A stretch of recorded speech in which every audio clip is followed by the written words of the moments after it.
JDU के ही 3 प्रमुख नेताओं ने साठगांठ करके नीतीश कुमार को हटाया। लल्लन बाबू हैं, संजय झा हैं, विजय चौधरी हैं। ये तो भारतीय जनता पार्टी की भी टीम है। नीतीश कुमार जी को हटाना मतलब बिहार को इन्होंने छला है। ये अक्षम्य अपराध है। बिहार कभी इसके लिए माफ़ नहीं करेगा। कि भारतीय जनता पार्टी कभी बिहार की स्वाभाविक पसंद नहीं रही। वो बैसाखियों के सहारे ही आई है। अब वो सत्ता हथियाना चाहते हैं, लेकिन वो नहीं जानते बिहार उन मूर्धन्य लोगों की भूमि है जिसने राजनीति को समूचे देश के प्रजातंत्र को पल्लवित और पुष्पित किया है। ममता बनर्जी की जो स्टाइल ऑफ पॉलिटिक्स है वो कभी भी प्रोग्रेसिव नहीं रही। अगर आप देखेंगे तो रिग्रेसिव पॉलिटिक्स रही है। बंगाल का विकास नहीं हुआ। बिहार में मुख्यमंत्री नीतीश कुमार के राज्यसभा जाने को लेकर सियासत तेज है। खास बातचीत करने के लिए हमारे साथ एआईसीसी के नेशनल मीडिया कोऑर्डिनेटर अभय दुबे मौजूद है। सर, अब सीएम नीतीश कुमार राज्यसभा जा रहे हैं फाइनली, और सियासत इसीलिए भी तेज है क्योंकि उनके बेटे को भी आगे किया जा रहा है। जेडीयू के कार्यकर्ता लगातार मांग करें कि निशांत को आना चाहिए। बीजेपी के कई नेता ये कह रहे हैं कि बीजेपी का सीएम बिहार में होगा। कैसे देखते? जेडीयू के ही 3 प्रमुख नेताओं ने साठगांठ करके नीतीश कुमार को हटाया। लल्लन बाबू हैं, संजय झा हैं, विजय चौधरी हैं। ये तो भारतीय जनता पार्टी की भी टीम है। इन्होंने, हमने पहले कहा था कि ये जो सामाजिक न्याय का आंदोलन है अति पिछड़ों का, नीतीश कुमार के नाम से उसके अंत की शुरुआत हो गई है और आज ये हो गया। नीतीश कुमार जी को हटाना मतलब बिहार को इन्होंने छला है। ये अक्षम्य अपराध है। बिहार कभी इसके लिए माफ़ नहीं करेगा इनको। जी, निशांत को अब आगे किया जा रहा है। काफ़ी लंबे समय से जेडीयू के कार्यकर्ताओं की मांग थी, अब फाइनली वो आगे हैं और काफ़ी एक्टिव भी। देखिए कितने एक्टिव हैं ये तो अब पूरा बिहार जानता है। उनको आगे नहीं किया जा रहा है। उनको आगे के नाम पर नीतीश कुमार को पीछे धकेलने की बात पर पर्दा डाला जा रहा है। असल में मुद्दा ये है कि हर हाल में इनको नीतीश कुमार को हटाना था, क्योंकि भारतीय जनता पार्टी कभी बिहार की स्वाभाविक पसंद नहीं रही। वो बैसाखियों के सहारे ही आई है। अब वो सत्ता हथियाना चाहते हैं, लेकिन वो नहीं जानते बिहार उन मूर्धन्य लोगों की भूमि है जिसने राजनीति को समूचे देश के प्रजातंत्र को पल्लवित और पुष्पित किया है। ऐसा सबक भारतीय जनता पार्टी को सिखाएगा बिहार कि वो बिहार और देश दोनों की राजनीति से बाहर हो जाए। सर, राज्यसभा चुनाव की भी अगर बात कर ले तो कई सारे ऐसे जो कैंडिडेट्स थे एनडीए के, उन्होंने नॉमिनेशन किया। आप लोगों के भी कैंडिडेट्स एडी सिंह थे जिनको लेकर के खूब चर्चा हुई, लेकिन कांग्रेस के जो विधायक थे उन पर सबसे ज़्यादा चर्चा हो रही थी। आपने सोफिया फिरदौस को भी आप लोगों ने निकाला, लेकिन बिहार में इस तरह की कोई कार्रवाई क्यों नहीं देखने को मिली? देखिए, हमारे कांग्रेस पार्टी के संविधान और नैसर्गिक न्याय का सिद्धांत है अपॉर्चुनिटी ऑफ हियरिंग, सुनवाई का युक्ति युक्त अवसर दिया जाता है। कोई भी किसी पर भी एक्शन लेना हो तो जब तक अवसर नहीं दिया जाता उनका प्रति उत्तर आएगा, उसके बाद जो भी अप्रोप्रिएट एक्शन होगा वो पार्टी लेगी।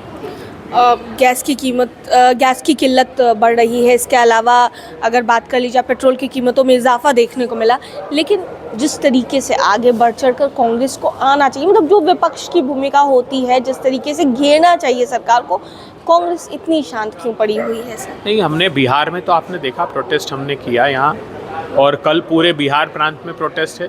एक पक्ष और है, ये भी आरोप लगाते हैं भारतीय जनता पार्टी के लोग कि ऐसे प्रतिकूल समय में राजनीति कर रहे हैं। हमने प्रधानमंत्री जी को ये बात पहले कही थी, राहुल गांधी जी ने, कि इस सिचुएशन को हैंडल करने के लिए आज अगर ये गलती भारत के प्रधानमंत्री ने नहीं की होती कि इजराइल की भूमि पर जाकर ऐसा प्रतीत होता है कि वो युद्ध में साझीदार हो, तो जो हमारे ऑल वेदर अलाई थे, रशिया, ईरान, उन क्या स्थिति हो गई? स्ट्रेट ऑफ हॉर्मुज में से हमारे शिप क्यों नहीं आने दे रहे हैं, जबकि चाइना के अलाउ किए? अगर आपकी पुराने रिलेशन बरकरार रखते तो आज इस स्थिति का सामना भारत को नहीं करना पड़ता। रशिया ने अपने क्रेमलिन नोट में ये लिख दिया कि साउथ ईस्ट एशिया में सबसे स्ट्रांग हमारा साथी पाकिस्तान है। ये स्थितियाँ क्यों बनी? अमेरिका का भी फेवरेट कंट्री पाकिस्तान है, चाइना की भी है, रशिया की भी है। तो जो हमने, ईरान ने चाइना के विरोध के बावजूद चाबहार पोर्ट हमको दिया था, जायदान की रेलवे लाइन थी, नॉर्थ साउथ कॉरिडोर हम बना रहे थे, मतलब बंदर अब्बास और मुंबई से लेकर मास्को तक 7,200 किलोमीटर का नेटवर्क। तो जो ग्वादर में एडवांटेज चाइना ले रहा था उसको कंपनसेट कर सकते थे, लेकिन अमेरिका ने कहा कि छोड़ दो, प्रधानमंत्री ने छोड़ दिया। अमेरिका ने कहा कि ईरान से क्रूड ऑयल लेना छोड़ दो, प्रधानमंत्री ने छोड़ दिया। रशिया से छोड़ दो, प्रधानमंत्री जी ने छोड़ दिया। कितना सरेंडर करेंगे प्रधानमंत्री जी?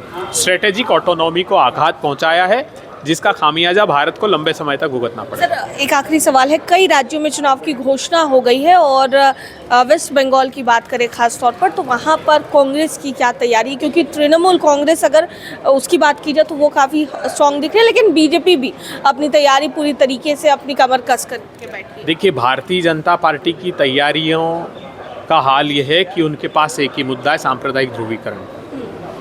वहाँ पर और पूरे देश में हिंदू मुसलमान पर चुनाव लड़ते हैं। ममता बनर्जी की जो स्टाइल ऑफ पॉलिटिक्स है वो कभी भी प्रोग्रेसिव नहीं रही। अगर आप देखेंगे तो रिग्रेसिव पॉलिटिक्स रही है। बंगाल का विकास नहीं हुआ।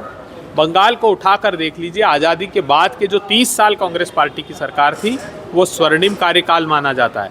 ये बात भाषण में अमित शाह साहब ने कही।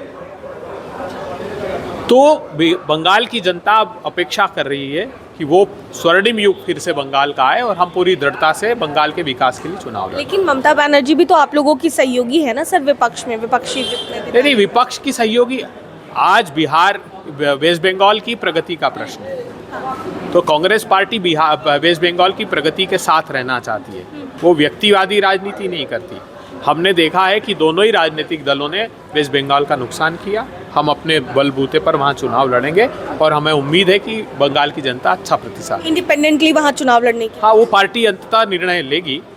तो माइक्रो लेवल पर अगर कुछ गठबंधन करने होंगे तो करेंगे, लेकिन हम इस मान्यता के हैं कि इस बार बंगाल अच्छा प्रतिसाद कांग्रेस पार्टी को देगा। बहुत बहुत शुक्रिया सर बातचीत के लिए। तो हमारे साथ एआईसीसी के नेशनल मीडिया कोऑर्डिनेटर अभय दुबे मौजूद थे और बंगाल में चुनाव लड़ने को लेकर बड़ी बात कहते नजर आए। उन्होंने कहा है कि इंडिपेंडेंटली कांग्रेस चुनाव बंगाल में लड़ने जा रही है और भी तमाम राजनीतिक विषयों पर क्या कुछ कहते नजर आए हैं। आप सुन रहे थे कैमरा पर्सन बबलू के साथ मैं दक्षा प्रिया, दर्श न्यूज़ पटना।